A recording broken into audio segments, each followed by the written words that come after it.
Cute little lover friend. So I want to talk about the number one thing, the number one quality that a man needs to have.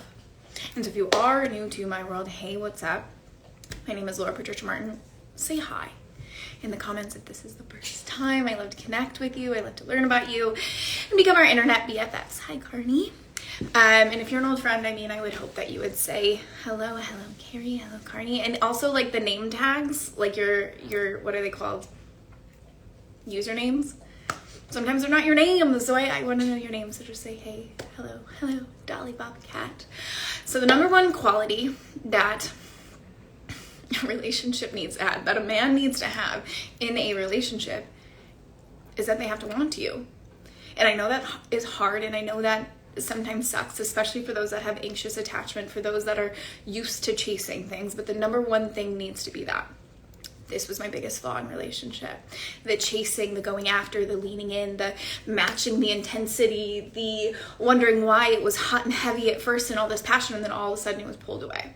And so this is a concept I'm teaching you inside of Alchemy of Love, because when we haven't alchemized our love, when we haven't sorted through our feminine pain body and our internal wounds and the rejection wounds and the abandonment wounds, this happens. And so this is honestly what led me to the career that I have, studying trauma, studying relationships, studying psychology and neuroscience and somatic attachment therapies and things of that nature, because this is a hard one to break, especially as high achievers. And so like for me, it's, I go after everything all in, right? Like there is no failure. If I have something, I want it.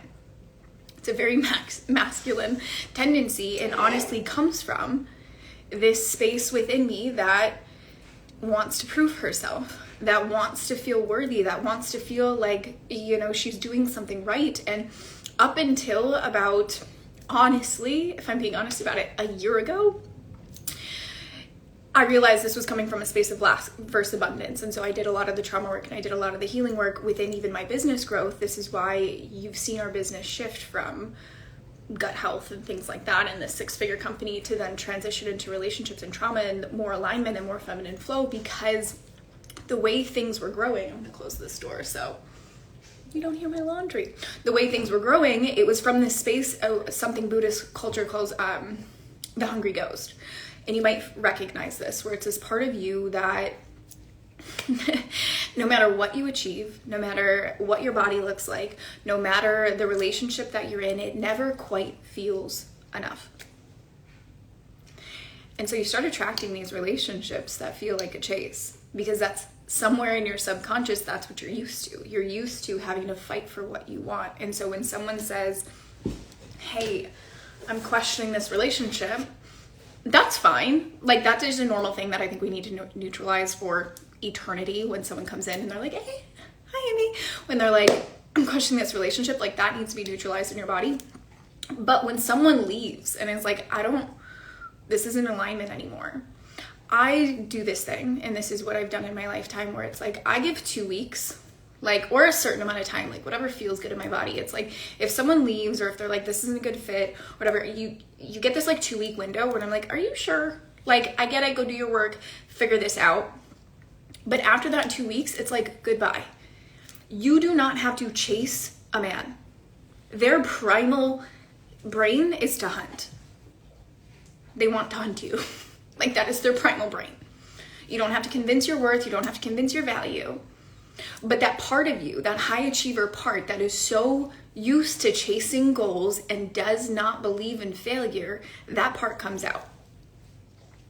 And so we're holding on to these past relationships, and we're making it mean we're not worthy. We're making it mean we're not lovable. We're making it mean we're not, this fucking diamond. and it's sad. And I have done this. I have done this for years.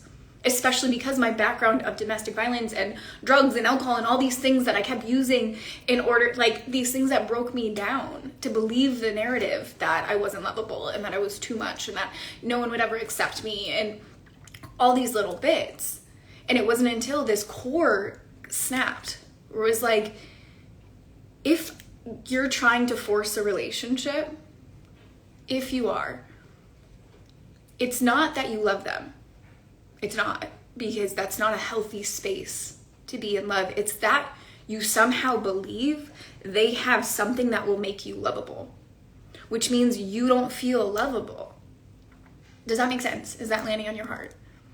And so in order to have this love story, this penetrative love, and love is so different now, it's not just about commitment, right?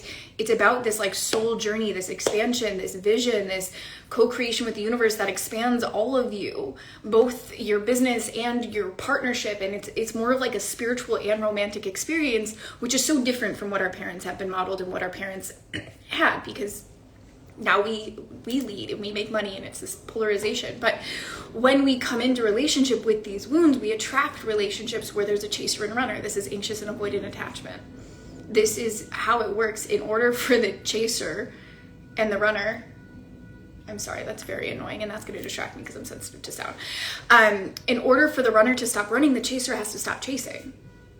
How do you do that? Alchemizing your love, alchemizing yourself, learning how to self-soothe, understanding the wounds that maybe came from childhood bullying, maybe came from the parent that didn't give you love, maybe came from infidelity within relationships. I know those were all of mine. I was bullied as fuck as a kid. I never belonged. I was this kid that was listening to rap music and playing Sims and doing sports, putting bows in her hair and listening to emo music and going to mosh pits, and no one could place me, which as a kid, they hate that. And so I was bullied. And so it was always this deep feeling of like, I don't belong in this space. And so I learned how to cope, and I learned how to people please, and I learned how to put on masks in order to not be bullied, which didn't really work that well, but we tried. And then with my family, I am the black sheep, you know. My mother passed away from addiction, and I don't have a relationship with my father because it just wasn't healthy and it doesn't benefit me. And it's always chasing this love, like something came first. And so of course, if I look at my relationship patterns, it was this part of me that I thought if they loved me, they would make me feel worthy. Is this landing for you? I see a few of you here. Is this landing for you? And so the way that I can view this a little bit better, and I can open this up a little bit to you more in what I've been noticing over the last year of doing this is, you know, I am a high achiever. There are so many projects I have. There's so many goals that I have. There's so many visions I have, the movements, the things. And so I'm used to leaning in. There's a lot of intensity. There's a lot of masculine energy. And it wasn't until I started to do this work that I teach you inside of Alchemy of Love that I started to understand the male psyche. Like that's a big chunk of what we're learning inside of Alchemy of Love is understanding the male psyche and how to date. And, you know, going into dating where like their intensity, I would match it. I'd be like, oh, yeah, like they love me, they want to marry me, they want to move in with me, they want to do these things. Fuck yeah, let's go. Like I have moved countries for men. I moved states. The reason I am in Texas is because I met a man and 3 weeks later we moved to Dallas. And then it would fizzle out. And it would be this high, and I would do it, and I would match this masculine tendency, thinking passion, thinking intensity was intimacy. Unfortunately, it's not, and so it would fizzle out. There was a really good analogy that I heard one time. It was like, if you think about like chocolate cake, if someone gives you like a chocolate cake, you're like, ooh, yeah, give me chocolate cake. And you eat it all. You kind of get sick of chocolate. I think it's millennial girl issues. Very much is. You eat all the chocolate cake, and it's, you know, there. Then you get sick of chocolate cake, and you kind of had it all, and now you're kind of over chocolate cake. Whereas if you have some chocolate cake here and you have some chocolate cake here and you create this slow burn, which is what the feminine is, which is what the Amour alchemist is, you cultivate this slow burn, it creates sustainable intimacy. The problem is because we're such go-getters, we're such high achievers, if I have a goal and the goal is love, I'm going to match your intensity because I will not lose. But then this thing happens where they start to pull away. And because of the insecure attachment, of the worthiness wounds, the rejection wounds, all the things from our childhood and bullying and all the things that honestly, I have not met a successful woman that didn't build a business out of insecurity of trying to prove herself. So let's like not pretend that that doesn't exist. We get to this space and we're in these things that we're like, I built this success. I'm so successful in every arena of my life. Why the fuck are my relationships looking this way? I can tell you after working with hundreds of people, it's because we are going after the relationship with the same freaking gung-ho tenacity, goal-setting things, matching the intensity that we did with our businesses, that we have with the school system, that we have with life, because these parts of ourselves that don't feel worthy are running the show versus the part that is regulated, the part that is home, the part that is alchemized. It's cultivating this polarity, because then you're having masculine energy match masculine energy.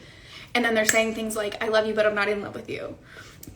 Or they're saying things that they were talking about marriage, and they were talking about moving in, and they were talking about this and that and the other thing. And then all of a sudden it like fizzles out, and you're like, and then it triggers you, and you lean in more. How can I make them love me? Because I cannot fail. How can I do this? And we latch in. What can I do? What can I say? How can I act? How can I start to perform in the bedroom? Like, it's all these things that we start to be this dancing monkey. And the hunter, the natural brain of a male, is no longer hunting because you're hunting them. Instead of being this beacon, this lighthouse of love and joy and feminine and delight and play and all the things that I know you are craving to come alive, it's now coming from this like insecure, what can I do place, and you're lasering in on this human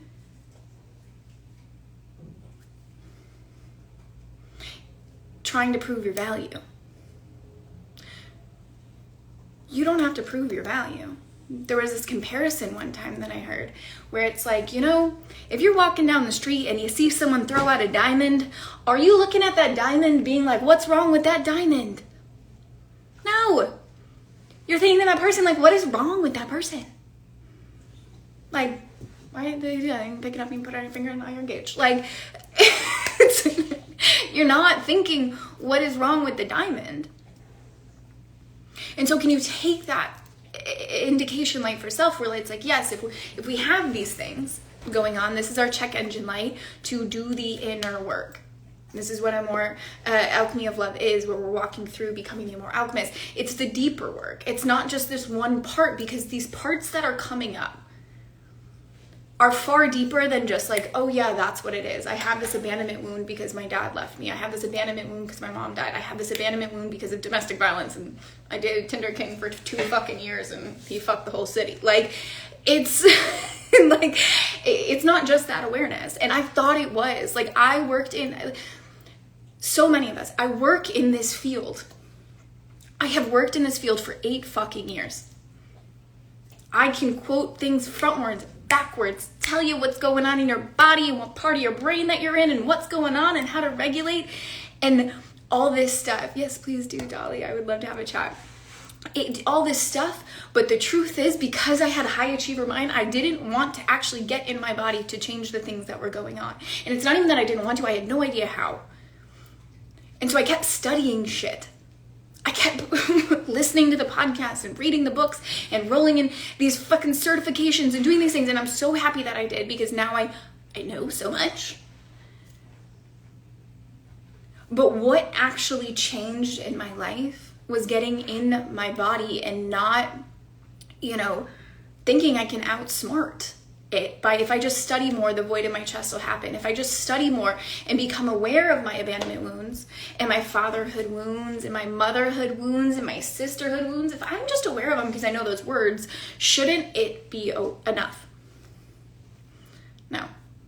But the thing that's true about the high achiever, the thing that is so fucking true about the high achiever, is we don't like to feel weak. We don't like to feel dumb. We don't like to feel like we don't have it figured out, especially when we work in the coaching space. It's like, how can I only talk about money so I don't have to feel weak that my relationship is kind of in the gutter and he's sleeping on the couch and we haven't fucked in who knows how long. Like, it's these things that you don't want to admit because they make us feel weak. And as high achievers that have these wounds that have not been healed, being weak means we're not ahead, falsely identified as being ahead. And so we're behind the curtain reading the books and listening to podcasts and probably listening to my podcast, Healing Happy. It's fantastic. Go, let's check it out. Doing these things, wondering why.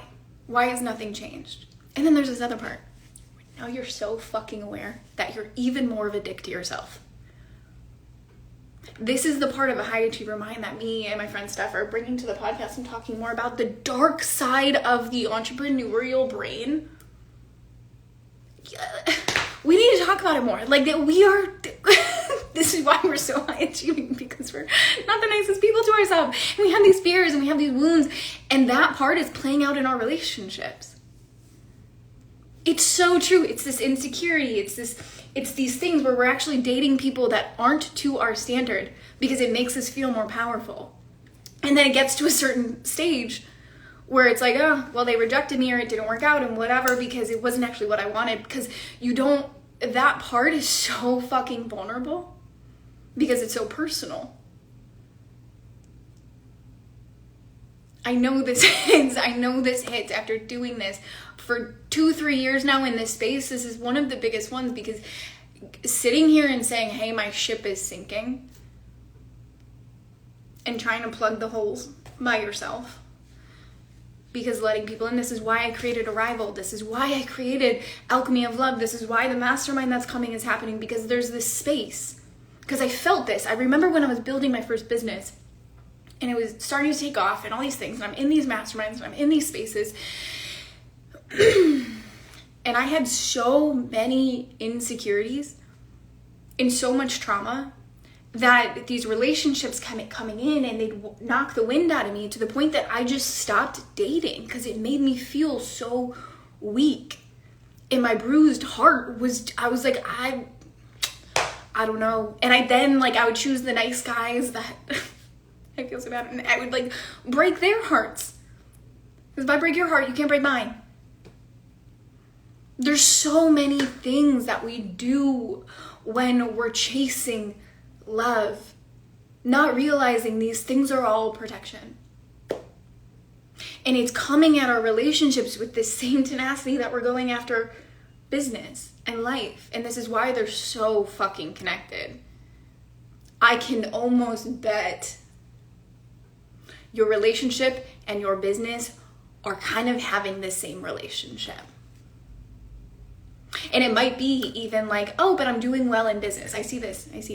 I'm doing well in business. I have consistent income. I'm high up in my career. I'm doing the thing. But it's like, but do you love it? Like, are you passionate about it? Does it turn you on? Is it in alignment? No. And then you're telling me about your relationship that isn't passionate. Hey, I haven't seen you in a while.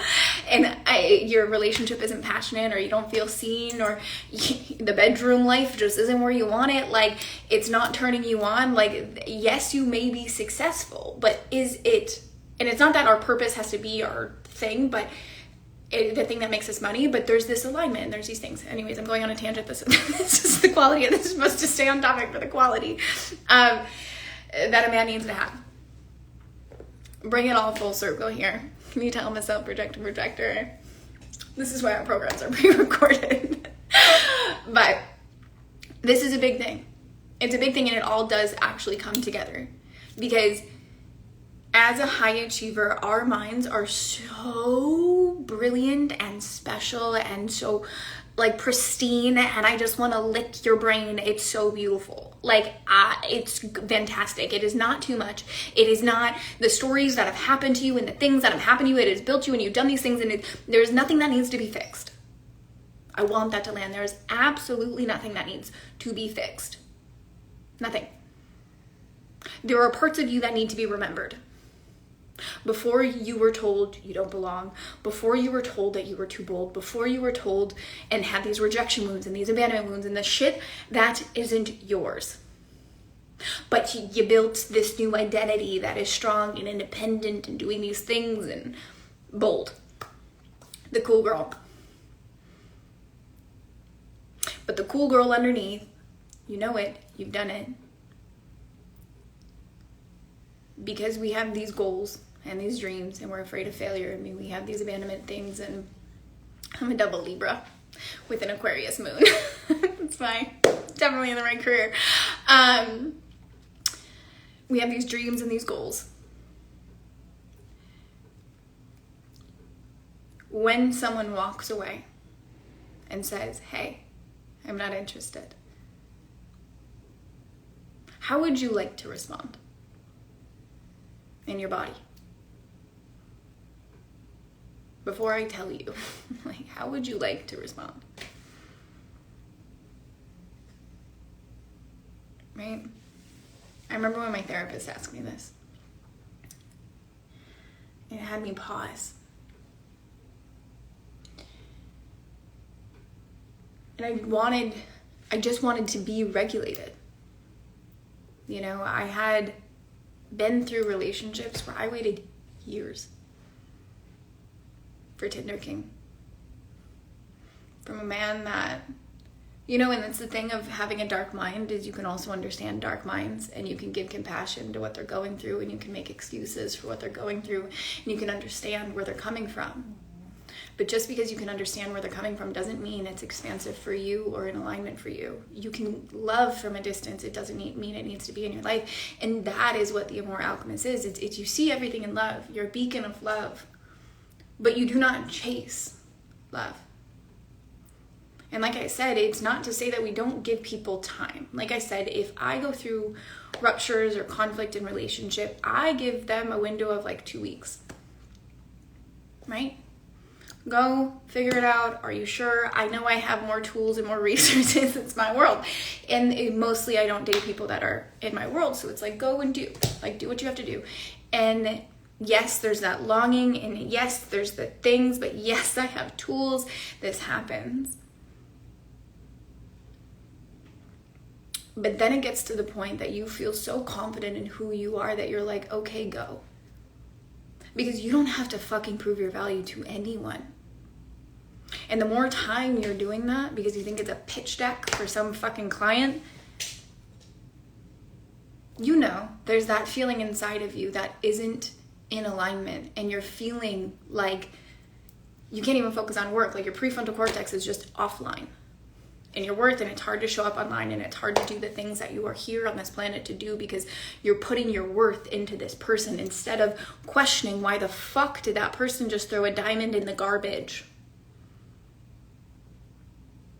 And this is when these things happen, when you go, not that there's anything wrong with you, but questioning, why is this happening?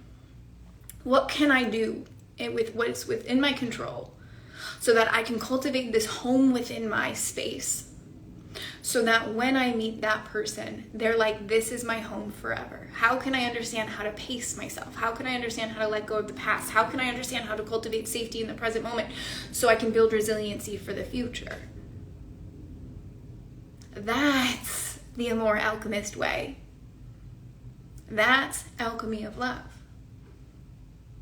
It's no longer responding from the past. No longer trying to chase this man or this woman because you didn't get that love from your parent. So, oh, really? Most relationships, you know? If they say they don't want you, if they say I love you but I'm not in love with you, if they say my career, I need to focus on my career, if they say I don't have time, how do you want to respond in those moments? Is there that egoic part of you that wants to win them back? Can you acknowledge that? Can you be like, hey, acknowledge that that exists, because that exists in all of us, even me.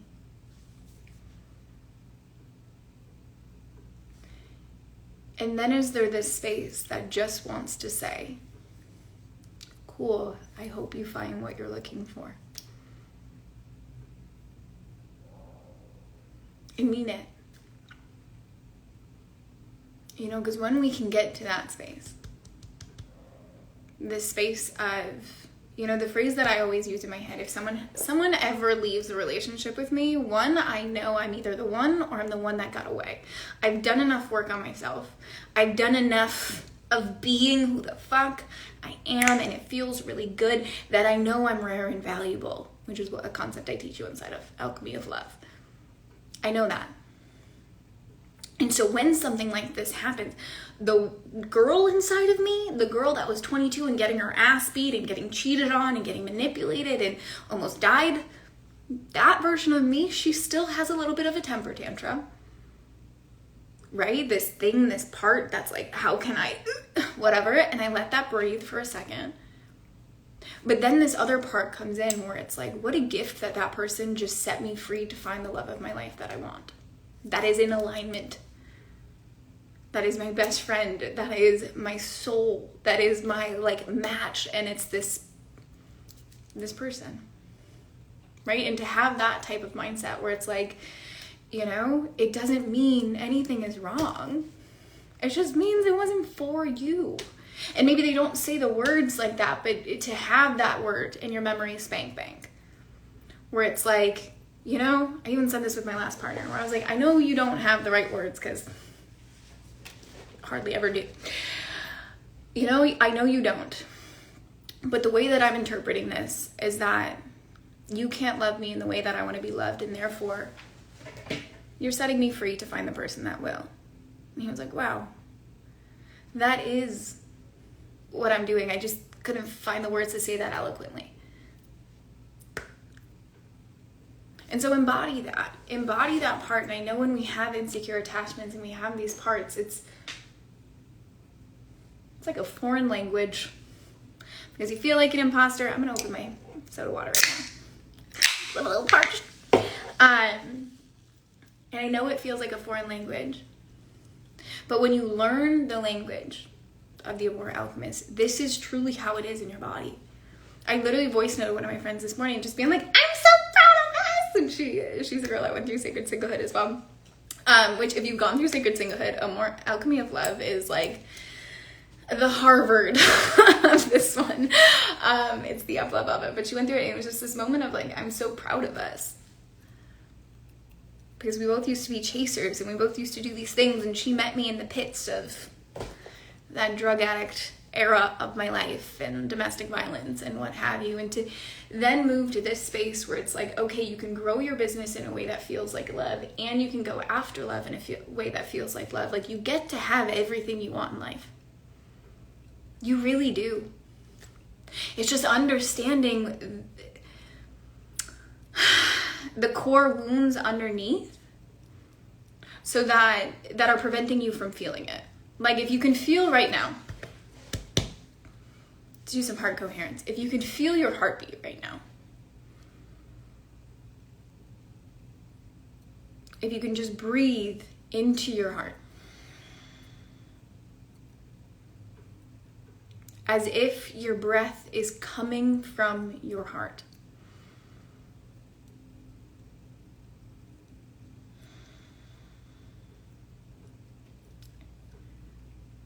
And if I told you to feel in your heart what love feels like, are you able to do that? Does it feel safe enough to do that?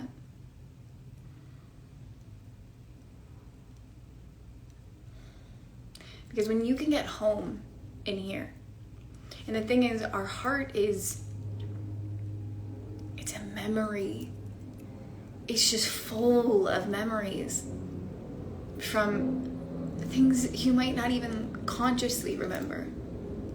You know, your first heartbreak is probably from your caretaker.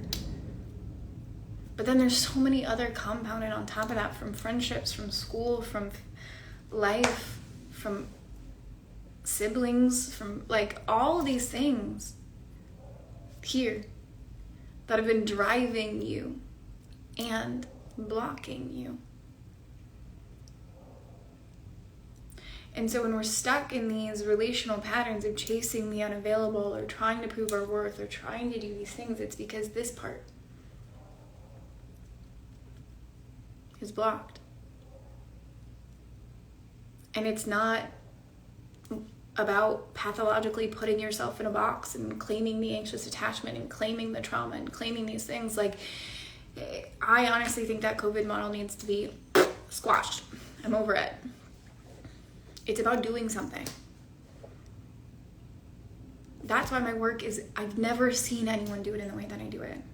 It's not spending all day in front of your computer and learning all these concepts and doing whatever. Like, I've spent the last 10 years doing that. I don't know if you want to have my job, but if you do, I can send you that. But like, I think you want to get on with your life. And and focus on the things that matter. And so that's exactly what we're doing inside of Alchemy of Love. It's this gift, it's this heart, it's this journey back to you so that you can call in this romantic and spiritual love, this love that's penetrative, so you can re-invite love back into the relationship that you've had. I've been working with women that are freshly divorced, fresh to dating, 20 years in marriage. Like it's everyone. It's an eclectic group of human beings, because it doesn't matter where you're at.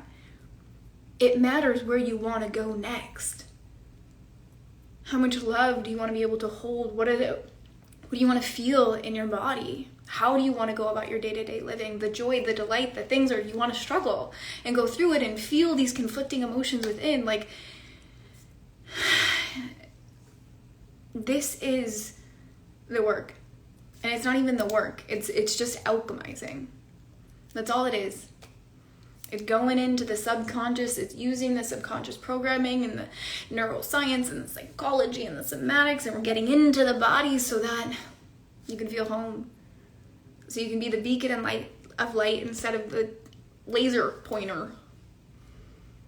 So that when someone leaves, you see it as a gain. You see it as a value add. Yes, it hurts for a little bit, but then you're sitting here and you're like, what's on the other side of this? Like, it's no longer living in your past. It's always identifying with the future version of yourself and what's available there. Like, that is your gift.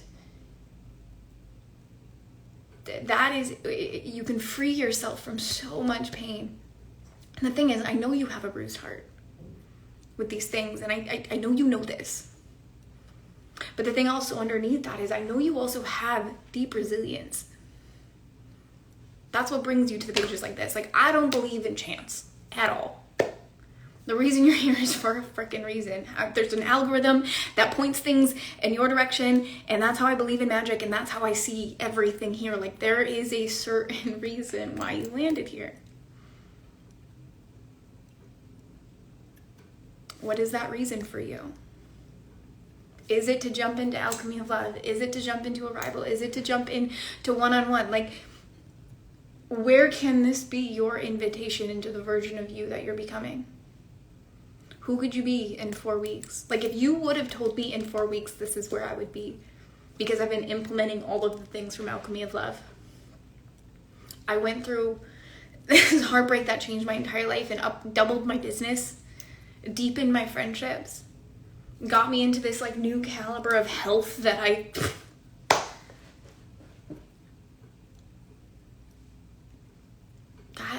that's life. Like, that's the Amor Alchemist. And so if you can sit and go, okay, so I know my blocks, I know my heart isn't aligning with where I wanted to go. I know this relationship piece is the part that is keeping me on the back burner because I've been keeping it in the back burner.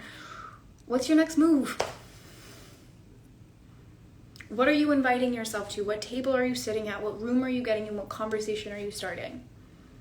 That's my invitation to you, because this whole thing started, self-projector here, this whole thing started with me telling you the number one quality a man needs to have in a relationship to be in a relationship with you. And that is to be choosing you. But the thing in our head is high achievers, what happens is, because if someone doesn't choose us, that means failure. And we don't fail. So we chase. And then we get stuck in these cycles, and it makes us feel like fucking shit. And then we're stuck in these fucking masculine relationships that don't feel good. So who would you be if you can alchemize that? Who would you be if you just became a beacon of love? The lighthouse of love, where you just walked and you're like, like invitations galore. Where you become the one that's choosing. And that doesn't just, like, that's not just watching things. That's not just thinking things. That's not just putting it on a Post-it note. That is truly getting your body into the safest place it's ever been in the present moment, so it can build resiliency for the future. That's this art. That's the Amor Alchemist. That's what I teach you in Alchemy of Love. That is this work. This is how I have moved from domestic violence and drug addiction and eating disorder and chronic health issues and sexual assault and all the things that were meant to fucking take me away from love, to walk and be here now. It's not just that I spent 10 years studying it. It's that I fucking did that shit to be here now. And so I invite you. Alchemy of Love is currently on early bird. Price increases Saturday. We're going to start June 13th. This program is unlike anything else. I've said that 1,000 times. I'm going to continue fucking saying that because I haven't seen anything like this on the internet, especially because a lot of coaching programs started in the pandemic. So it spends hours trying to teach you something. And I'm sorry, I don't think you want to spend hours. These are bite-sized pieces that get you into your subconscious. This isn't fluff. This isn't write your love story in a notebook and it'll come true. Like, this is neuroscience. This is somatic attachment therapy. This is psychology. This is energetics and just a little of spirituality. And it's these bite-sized things that aren't going to take you all day. It's meditations, it's body work, it's transmissions. Like, it's so easy to digest day to day that it's not going to take you more than 30 minutes a day. Maybe most likely 15, but let's go with 30. And if you can't make that much space in your day for this, how do you expect your relational patterns to change? Honestly. That was my biggest thing to me. Is like, I want love and I want this stuff, but also my schedule is filled to the bones and I don't actually want to make space for this shit because what's the value add of making me money? Like, that's not... If you want things to change, you have to make the space. Right? And so I invite you. Right now it's on early bird until Saturday, and then the price will be increasing until June 13th. What else do you need to know? There's payment plans. There are extended payment plans for 3 and 6 months. And if you have any questions, if you're like, I want to get my stinking butt into this room, but finances and things like this, reach out to me and my team.